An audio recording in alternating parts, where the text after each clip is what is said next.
over there adjusting things so people will be able to see what we're doing. And I'm just going to sit on the stool here, be lazy like the rest of you. And we said hi to Reverend Dale up in Vavenby, British Columbia. Hi, Dale. Hi. There you go. That's Reverend Dale Haggerty.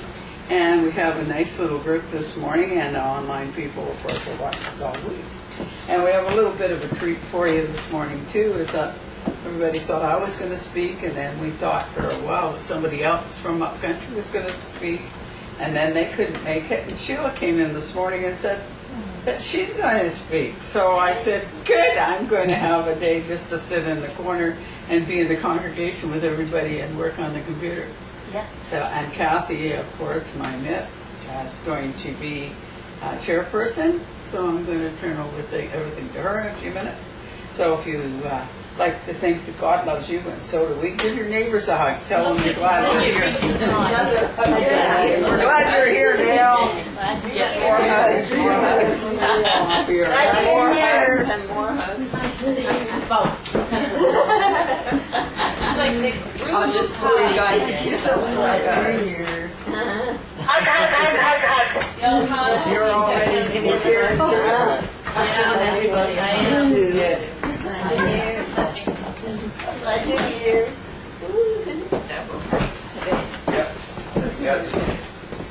I'm only missing one.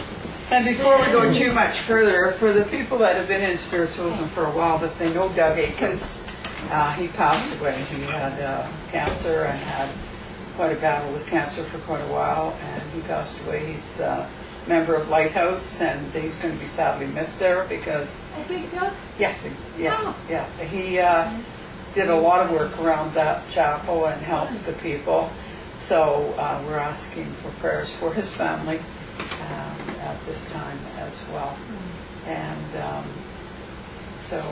and also would like a few thoughts to go forward too for our friend Lil, because yesterday was her son's birthday, and he just passed away a month ago. So it's her first birthday without him.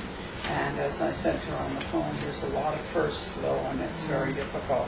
She'll have a first Mother's Day coming up and without him, and a number of things. So a few prayers for some of the people that have to now live without the physical. But the good part about it is we do know that life does a continuum, and that they were in spirit first, and they're going back home to spirit, where things will be healthy and well for them there. So.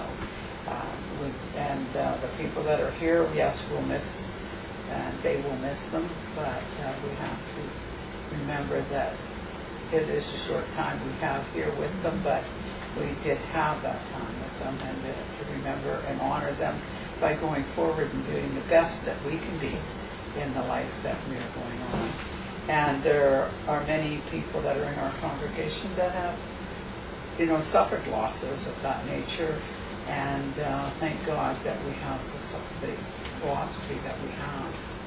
So we're going to have the opening prayer, and then Kathy's going to tell you the number 2 is we are going to sing number 2, which is got hold of your hand.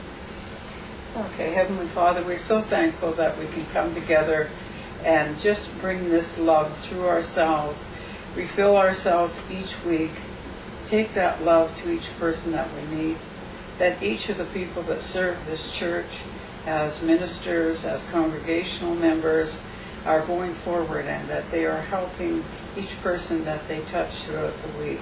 You will bring them to the people who will need their joy, will need their love, and we know that you will allow that energy to come through you to them so that they may help these people that they need each week. Amen.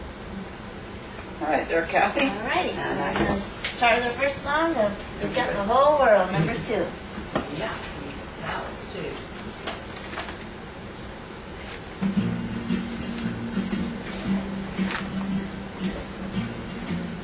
He's got the whole world in his hands. He's got the whole world in his hands. He's got the whole world in his hands. He's got the whole world in his hands. He's got the earth and its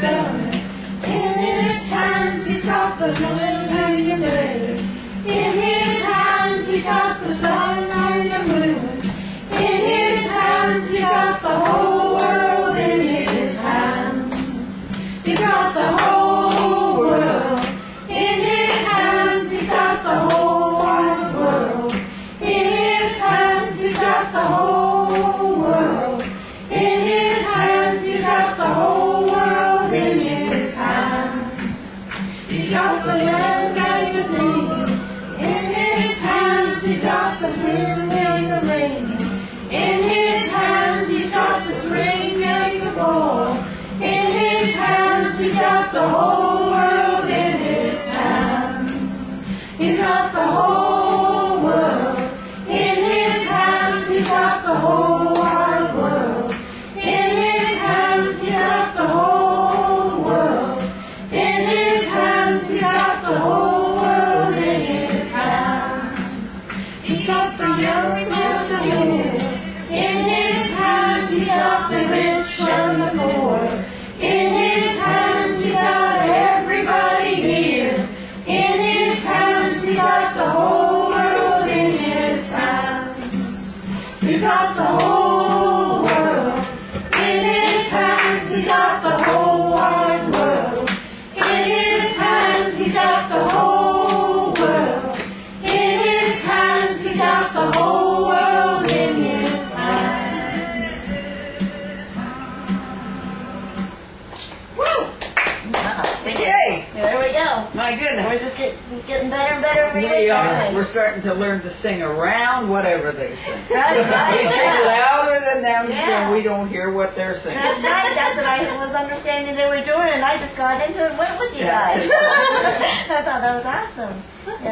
We are into for a real treat today. We have Sheila as our speaker, and we also have our own Carrie over there. She's going to do her Karen share today. But before we start that, we're going to have our second song, and We then are. we'll We're invite going to Sheila up here get to warmed speak. up here. Is everybody ready for Holy, Holy, Holy? Holy, holy, holy. Which is Yes. number 2 in your book. Number 2 is getting the whole world. Yeah. Number 25. 25, sorry. Well, 25.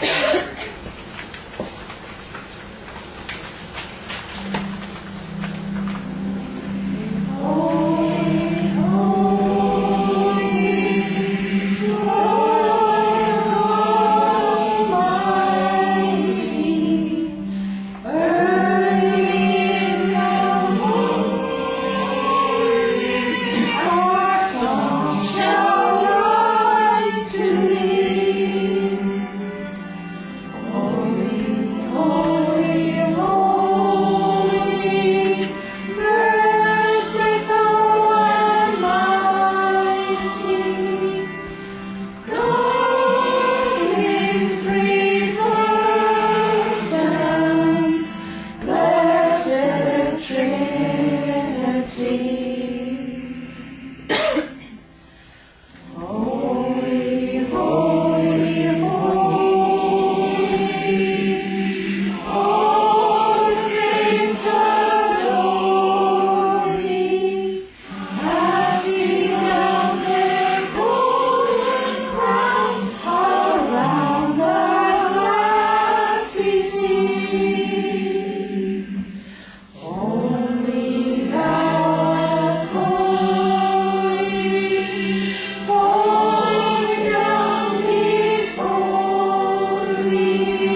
good on that amen. We did good.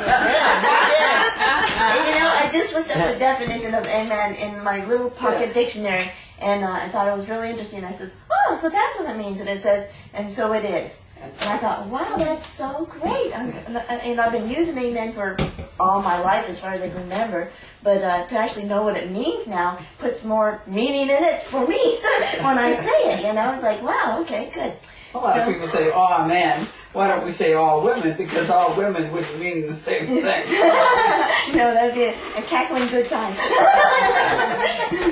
Well, for me. But anyway, Sheila, I'd like to welcome you and to our roster up here. And Can I see? here. Yeah, please do. And I'm going to move over to the Good side. morning. It is good to be with you today. All right. What I'd like to share with you is spiritual gifts that we all have. And with that, I'm going to have the help of Helen Keller, who is very dear to me. And she wrote this little essay back 75 years ago. And what I'd like you to do is just sit there quietly with your eyes closed and visualize you don't have sight. I have often thought, she says, it would be a blessing if each human being would be struck blind and deaf for a few days at some time during their early adult life. Darkness would make them appreciate sight. Silence would teach them the joys of sound. Now and then I have tested my seeing friends to discover what they see. Recently I asked a friend who had just returned from a long walk in the woods what she had observed. Nothing particular, she said. How was it possible, I asked myself, to walk for an hour through the woods and see nothing worthy of note? I, who cannot see, find hundreds of things to interest me through mere touch. I feel the delicate symmetry of a leaf. I pass my hands lovingly about the skin of a silver birch, or the rough shaggy bark of a pine. At times my heart cries out with longing to see all of these things. If I can get so much pleasure by mere touch, how much more beauty can be revealed by sight? And I have imagined what I would most like to see if I were given the use of my eyes for just 3 days. The first day I should let my eyes rest on the face of the baby, so I could catch a vision of eager, innocent beauty that precedes the individual's consciousness, that conflicts and the conflicts of life as they develop. I should like to see the books that have been read to me, that have revealed to me the deepest channels of human life. I would like to look into the loyal, trusting eyes of my dogs, the little Scotty and the Great Dane. In the afternoons I would take long walks in the woods and intoxicate my eyes on the beauties of the world of nature. And I would pray for the glory of a colourful sunset. The night, I think, I would not be able to sleep.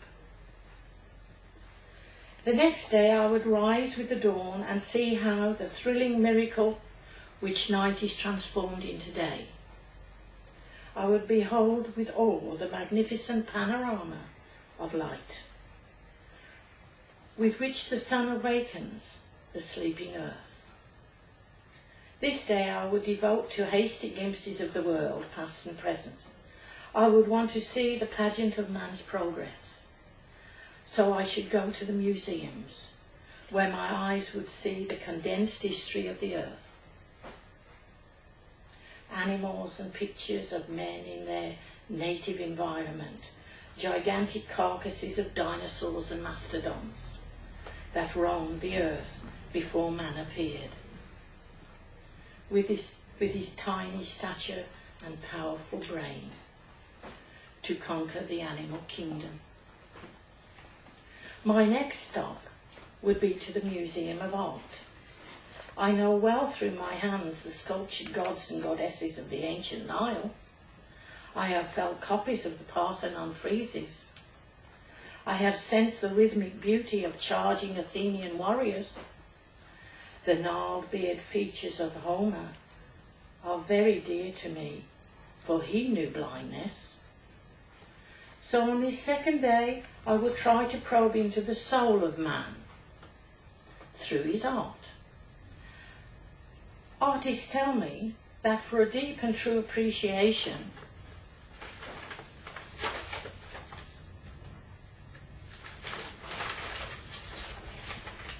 of art, one must educate the eye. One must learn through experience to weigh the merits of line, of composition, forms and colour. Oh, if I had eyes, how happily I would embark on such a study. Even in the evening of the second day, I would spend at the theatre or the movies. I would see the fascinating figures of Hamlet, of Falstaff and the colourful Elizabethan settings. I cannot enjoy the beauty of rhythmic movement except in a sphere restricted to touch. I can only imagine the grace of Pavlova. I know something of the delight of rhythm. I can sense the beat of the music as it vibrates through the floor. I have been able to gather something of this by tracing with my fingers the lines in sculptured marble of this static grace that can be so lovely. How much more the thrill of seeing grace in motion. The following morning I would greet the dawn, anxious to discover new delights, new revelations of beauty. Today is my third day. I would spend it in a workaday world, amid the haunts of men going about their business. The city becomes my destination. First I stand on a busy corner, merely looking at people, trying to understand something of their lives. I see smiles, I am happy. I see serious determination, I am proud. I see suffering and I am compassionate. I stroll down Fifth Avenue and throw my eyes out of focus, so that I see no particular object, but only a seething kaleidoscope of colour. From Fifth Avenue, I would make a tour of the city, the slums, the factories, the parks where children play. I would take a stay-at-home trip abroad by visiting the foreign quarters. Always my eyes open wide to the sights of both happiness and misery, so that I could probe deep and add to my understanding of how people live and work. My third day of sight is drawing to an end. Perhaps there are many serious pursuits to which I should devote a few remaining hours, but on the evening of the last day, I would run away to the theatre, to an hilariously funny play, so that I might appreciate the overtones of comedy in the human spirit. At midnight, permanent night would close in on me again.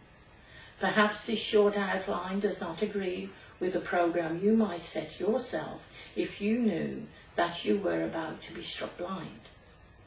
I am, however, sure that if you faced that fate, you would use your eyes as you never used them before. Everything you see would become very dear.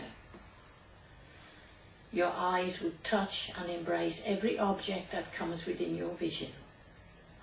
Then, at last, you would really see a new world of beauty that would open up to you. I, who am blind, can give one hint to those who see. Use your eyes as if tomorrow you would be struck blind, and the same method you can apply to your other senses and gifts. Hear the music, the voices, the song of the bird, the mighty orchestra. as if you would be deaf tomorrow, as if these senses would fail. Smell the perfume of the flowers, taste every morsel as you couldn't taste or smell again. Make the most of every sense. Glory in the pleasures of the world provides. But of all the senses, I am sure that sight is the most delightful. In reference to Helen Keller's essay, I continue with the gift of the senses.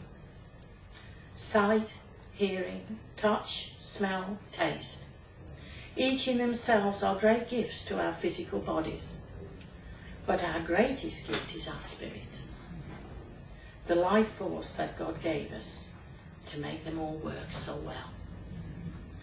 The gift of our senses and how spirit work with them to help us with our clairvoyance, our second sight, our clairsentience, our clairaudience, the different levels of vibrations, our power of spirit, working to attune for us to hear the words of spirit.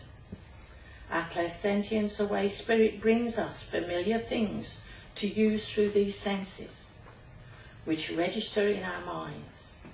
Our computers, which is the spiritual part of us, part of our own spirit, is embedded in our physical bodies, to work with the physical for us that continues on after the physical is finished. They are all used in our spiritual growth, things we have learned through our senses that can stay with you forever, to eternity, and we can draw on them when we feel that we need to, for recollections and purposes of our daily lives, particularly helping us through our earthly journey, helping us to realize how we are connected and bonded to all things. Helen Keller visited me at a Sunday afternoon trance meeting with Norman in 1972 at Mary and Richard's home in Stoke-on-Trent. Helen told me of my prayers having been received 2 years earlier. Nobody knew I'd made this particular prayer.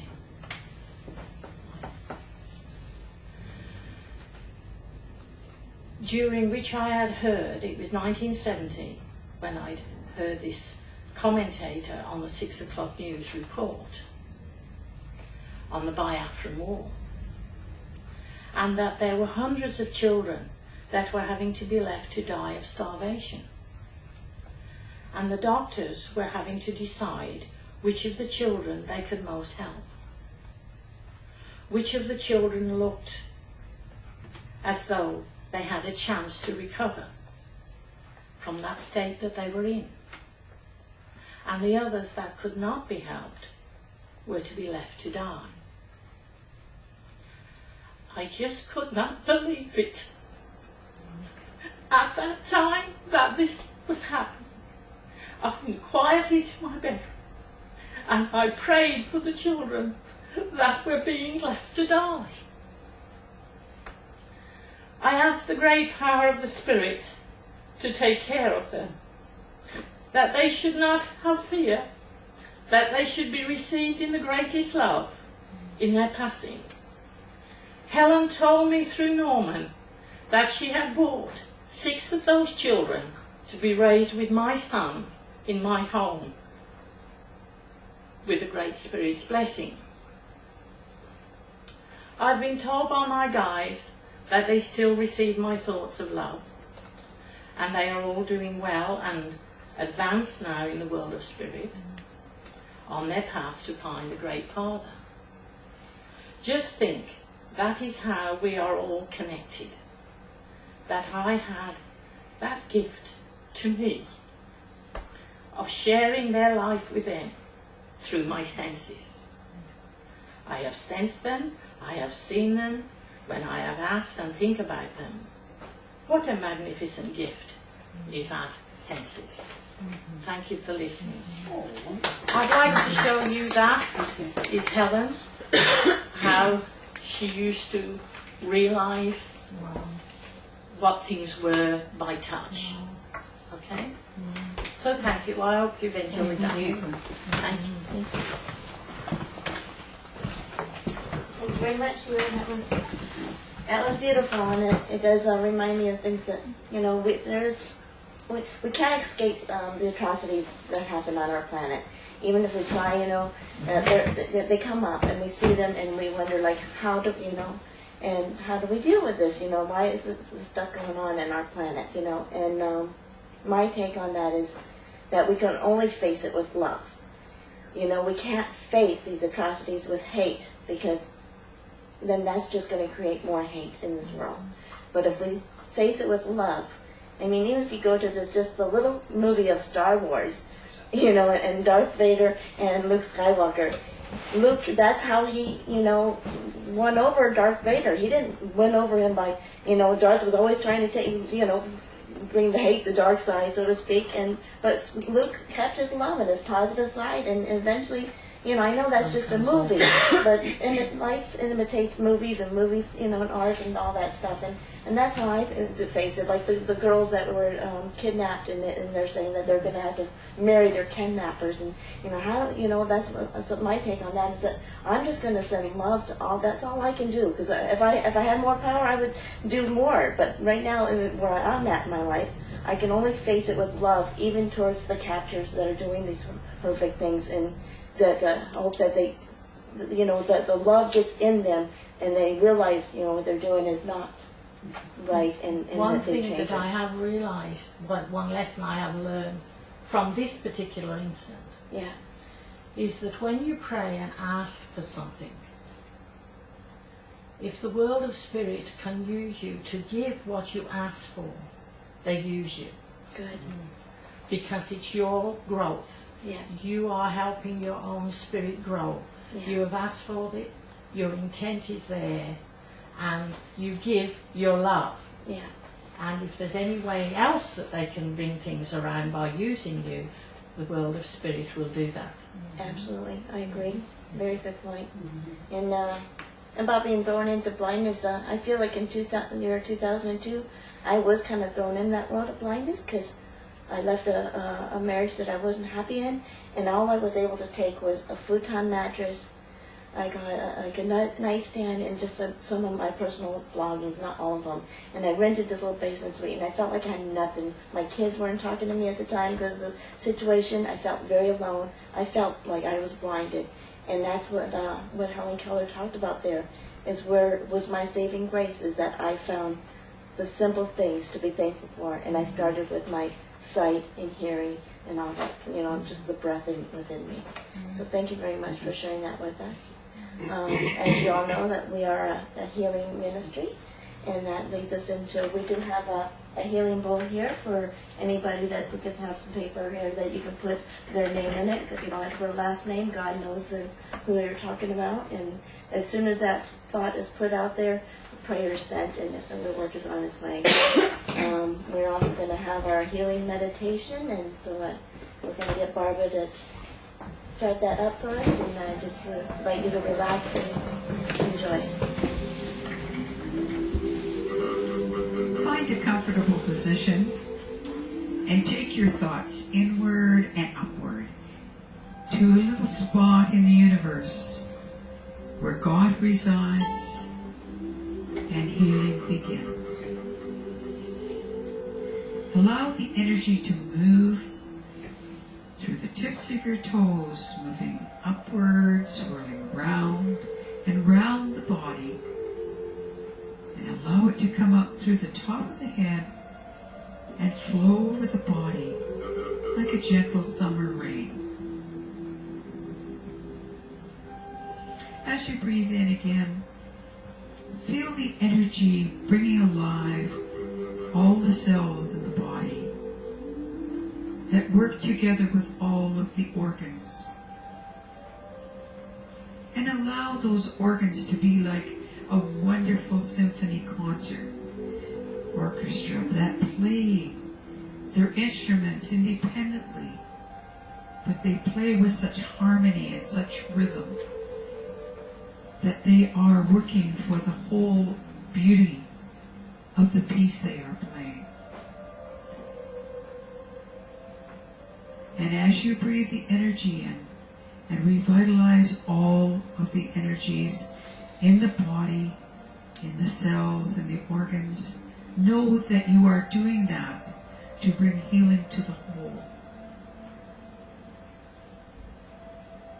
And as the energy comes in again through the tips of the toes, allow it to expand into the mind.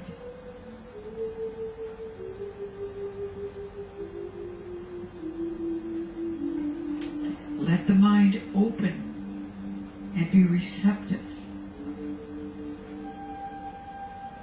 Let the mind be positive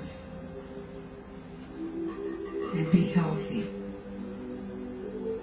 so that it may touch the dreams, the ideas that God has to make you all that you can be. Allow those dreams, those thoughts, those energies to come through the mind to healthy growth, so that they will grow and produce the dream that God has for you.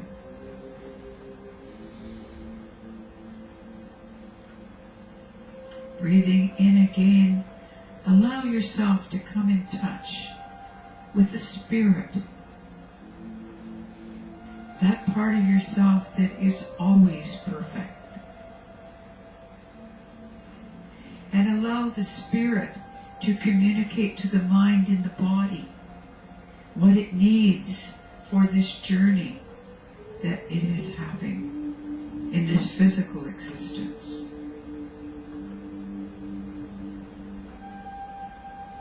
And as you have healed your own self, body, mind, and spirit, be like a pebble in a great pond of energy, and allow your energy to move forward and ripple outward, and let it touch each member in the room.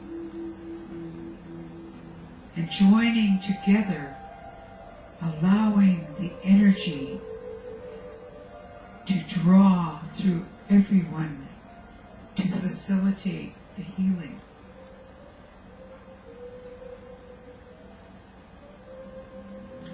Taking a deep breath now, think about outside of this room, into the community of your family,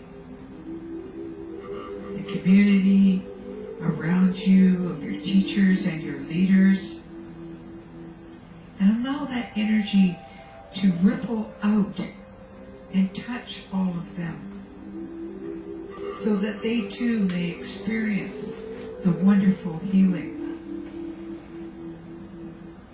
the wonderful peace.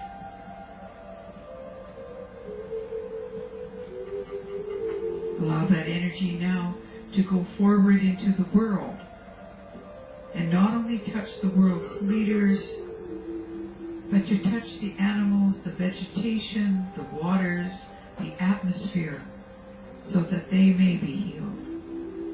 And let us be thankful to the animals and the vegetation and the minerals that give of themselves and serve us so greatly and feed us so well.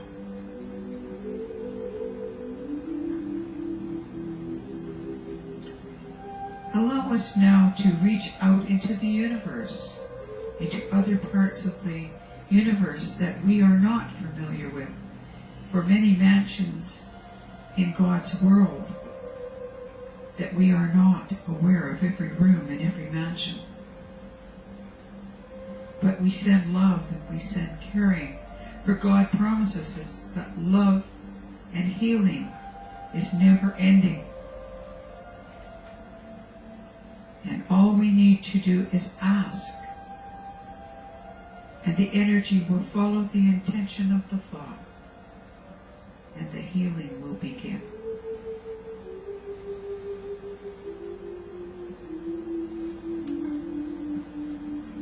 Now, as we circle back to the seat of the soul,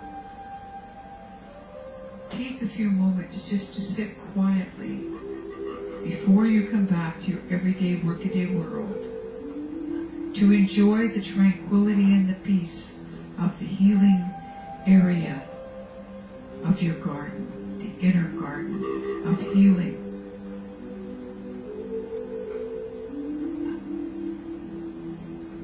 And know that you may visit here at any time. And God has promised the love and the healing is never ending. So open your hearts, your mind in your hand.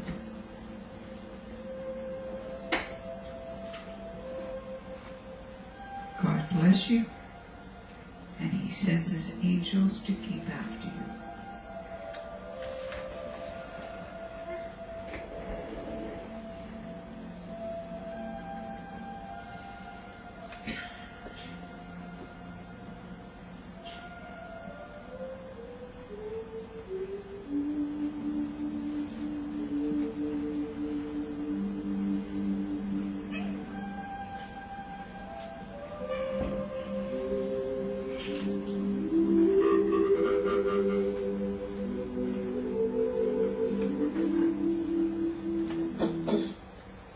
Dale, are you still with us? Yes, Is your cat with us too? yes. That's awesome. Didn't go to sleep in the meditation, eh? I'd just like to add something about the healing, and I would like to ask that we give special healing to the people on Vancouver Island that had such a tragedy in the mill. One of our members that attends here on Sunday has gone to the island because her uncle was one of the casualties, and one of the people that was shot and killed. And I received a request for prayer and for healing for the family of the gentleman who obviously was not in his right mind that went in and did shoot up the people in the mill. So we think to ourselves that we're distant from it, but we really aren't, because we've had people with the chapel from both ends of that, and also with us to do prayers for the people, the mother and daughter who lost their life in Surrey, which is right next door to Anne Beveridge's home. So we sometimes think that we don't have these things happen to us, but we're talking about, if you talk about the 6th degree or whatever, we certainly are within that in both of these situations. So We're all connected. we need to remember them and remember both sides, that there's heartbreak, and that it's not for us to judge, but just to pray. Yeah, and lead with love. Good. Great. Then we're in the parenting And now. I just want to add a little more to this principle here.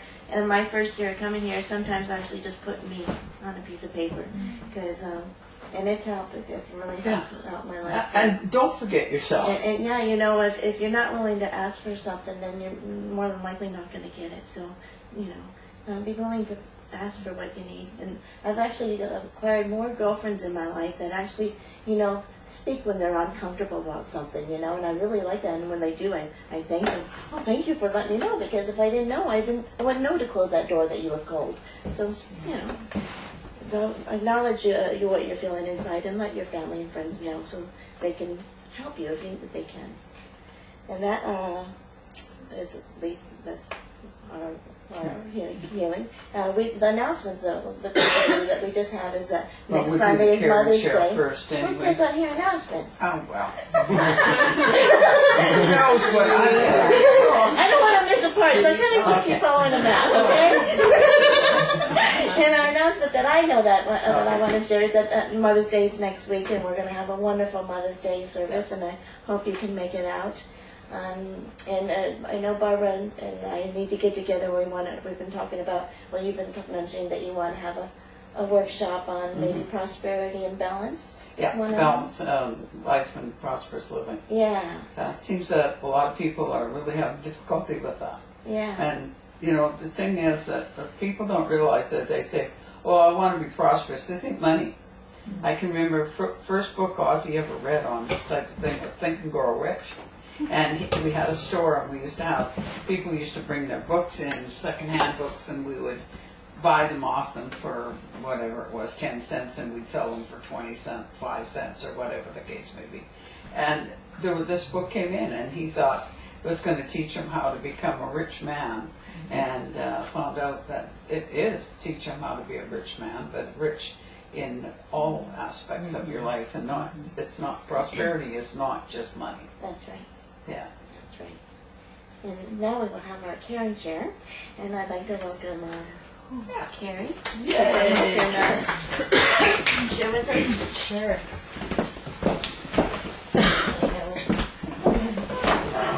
The box. So, wasn't really sure what I wanted to talk about today. I thought about it all week, and I was going to talk about my God box today. But then I got to thinking today about when I started looking through my God box, I came across the paper from my friend Service, who passed away just a couple of years ago, and it drew me back into, I had asked the minister to send me a copy of what he had talked about during his service, and because I wrote on the back of the schedule that he had found it in Shane's Bible that says, what you dwell on determines what you dwell in. And I found that to be very true, and it was unfortunate that, he left this earthly plane because his problems seemed greater than what could be fixed. And I know how easy it is to live inside your head. And so what I wanted to sort of talk about was a gift that I got from a friend, which was to teach me how to live from the heart. And it's been a good transformation over the last few months. Like, I've spent a long time working on myself, but over the last few months it was really learning to live from the heart, and learning to respond from the heart, learning to live and react from the heart, and judge from the heart, and to communicate from the heart. And I know that, they always talk about the longest distance to travel in the earth is from here to here. And that's very true. And I know that when I'm living in my head, that I'm living from my ego. That's where it is. So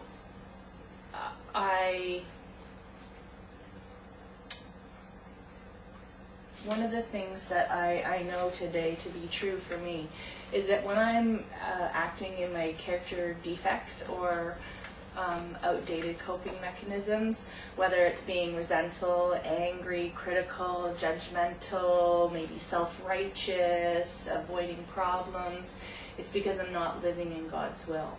And I think having those character defects are actually a gift to allow me to get closer to what God's will is. And I need to acknowledge when I'm living in those.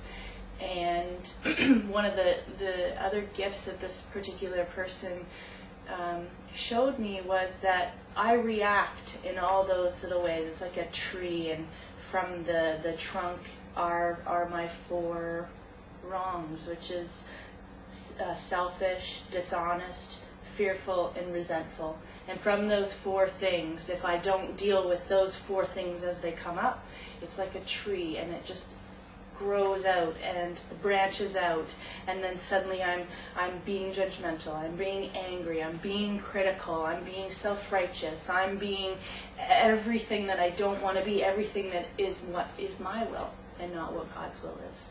God wants us to live in love, and so when I get in those positions, which is often, I have to admit, where I'm not perfect, and my will is so strong today, but I think that my will is so strong because I have such a great place beside God if I want to let go of stuff. And so I know when I start reacting like that today, I need to take a step back. I need to understand, okay, Carrie, why are you being judgmental? And okay, what's behind it? Like, let's get behind it. It's one of those 4 things for you that are affected. And and then I have some clarity, and then I can move forward, and I can go back into what God's will is, which for me is to love everybody, love everything, and be love. And that's how I can affect people around me today, is if I give out love, that's what I'm going to get back.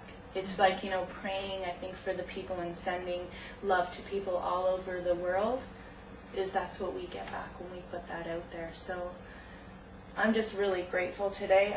I have this little God box that I have had for probably 12 or almost 13 years, and whenever I have a problem or whenever there's something that really hurts on the inside, or if I have a question like, should I go and take this course and I don't know the answer, then I write something and I put it in my little God box.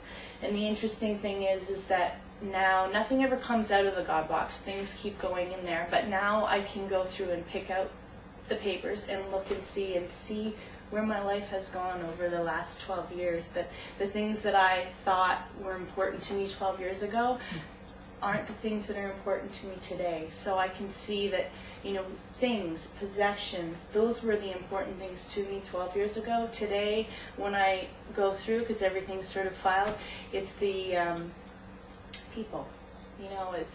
It's letters to people that I want to apologize to and I can't see because they're passed away, and that's what makes me rich today, is having people and having love in my life, and that's such a gift. So I just pray every day that I can just live from my heart and react from my heart and just give out love. That's it. Yeah. Great.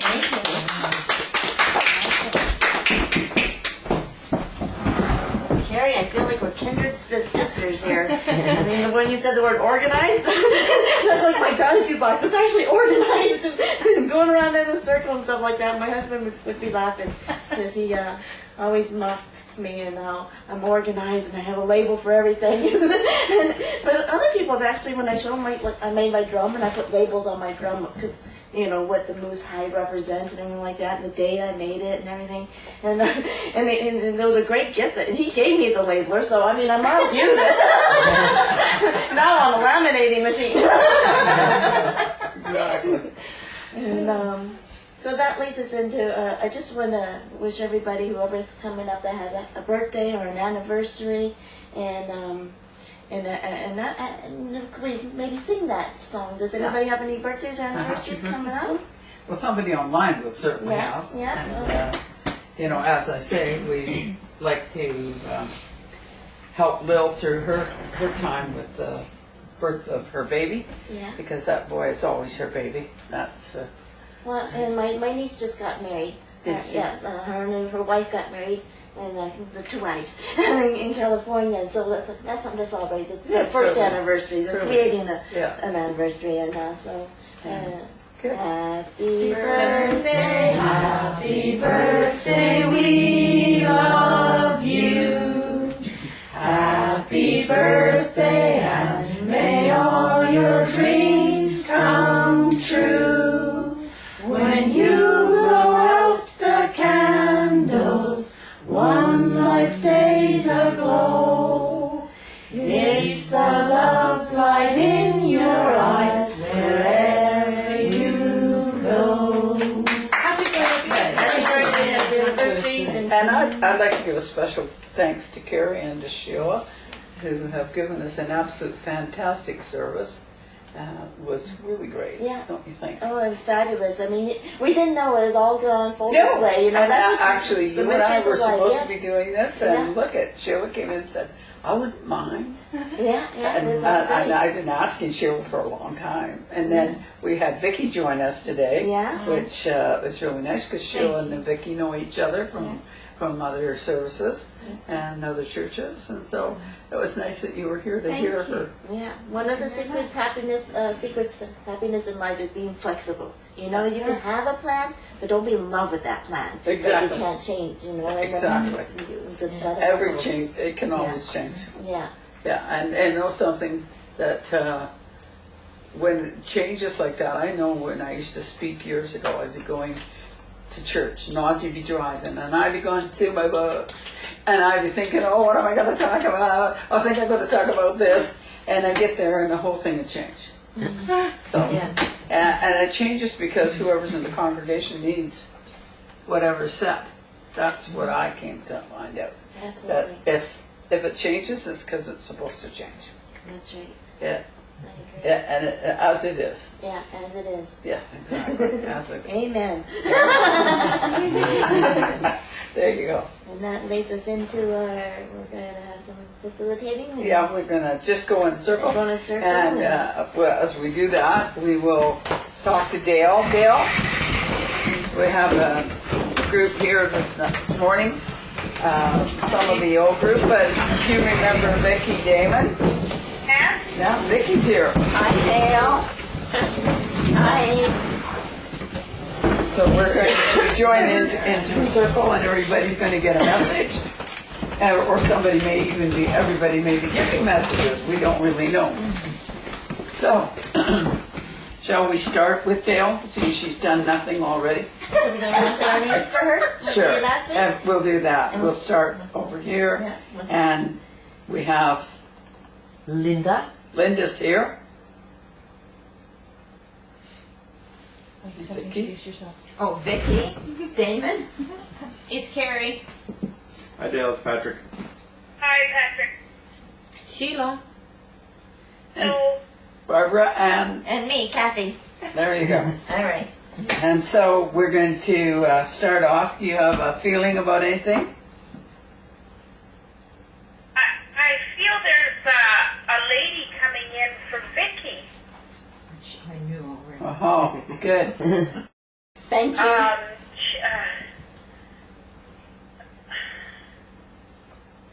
Grandmother. Slim lady. Thin. She's just coming to me now. I'm not getting any message yet. Okay. Just give it a second here.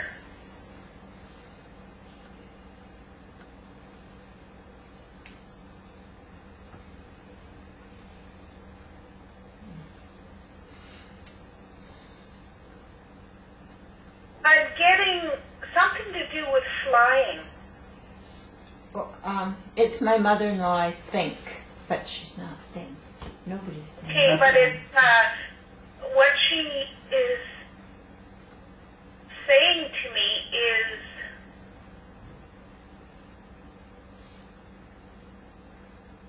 she's wishing you good travels. Are you flying off again? Pretty soon. Pretty soon. You got that one right. Yeah, so she's wishing you good travels. Okay, thank you. Okay, and again, as always, from her, love coming your way. Thank you. And that's all I'm getting from her. Thank you. Okay. Well, we'll probably pick up a few more things. Thank Oh, you, Dale. You're welcome. Thanks, Dale. Okay, I'm going to go with Carrie. And Carrie, I was so proud of you up here today. I really was. And there also was a lady in spirit that comes through, and it seems to me that she's connected to a young man that's in spirit as well. Would you recognize that? Maybe, I'm I not think sure. she's either a mother or grandmother to a young man that Oh, you're probably grandma. grandma. Yeah. Okay, because she's very proud of how you've dealt with things over the last few years. It hasn't been easy, she said. Now, did she have something wrong with her throat? Can you hear mine? Yeah, I can hear you. I can't seem to clear my throat. Yeah. So whether she had some problem before she passed with her throat, I think she, 'cause yeah. that's what she's doing to me. So she just wants you to know that she's very proud of the way you're handling things, She can see a wonderful pathway for the future for you. There's going to be a lot of opportunity on that pathway that you would not have been able to take advantage of had you stayed stuck. If you understand what she means by stayed stuck. Because there was a time when you basically, it was almost like you were chasing your own tail. It was just a circle. And she said that was such a tough time. And I see her wringing her hands at that time, like not knowing what was going on. Because, you know, spirit doesn't, they don't know. They have to go to the source the same as we do. And they're only given how much information that they're supposed to have because they can't interfere anymore. God doesn't interfere with you, so they can't either. But she was wringing her hands and hoping that you would make the decision to get on a pathway that was better for you. And she's really proud of what you've done. She's also saying the dream that you have, so long that you've had in the material world, will be yours should you choose to have it be yours. And you can start working towards that. And so, again, I'm being shown my patio growth. Like if I don't have a whole backyard to grow the vegetables, I can do a few on the patio and then move it out as I do. So just to kind of keep your hand in, it seems as if there is small patio growth that you can do just to keep your hand in so that you can keep in contact with that. And I'm almost, I don't know if you know this lady, but her name's Ellen, and she's a friend of Lois's. And she does a lot. She has a ex-husband that has a commercial kitchen, and she does her baking and stuff in that commercial kitchen. And she takes orders for cakes and things like that. So she started doing like just private stuff that people order. And I think there's kind of that direction is where this lady's saying maybe to look towards that direction where you're starting with a, you know, just private type of thing. And I think whatever is going to be needed there will follow with that. And it's strange because I don't know if you've thought of this or whether this is something she's thinking of, but there is such a thing as preparing it in the home of the person, and then it doesn't run into a commercial situation. Does that make any sense to you? Have you thought of that? No. Because what I'm seeing is almost like as if I were wanting you to come in and get the things ready for my party, and that you're doing it in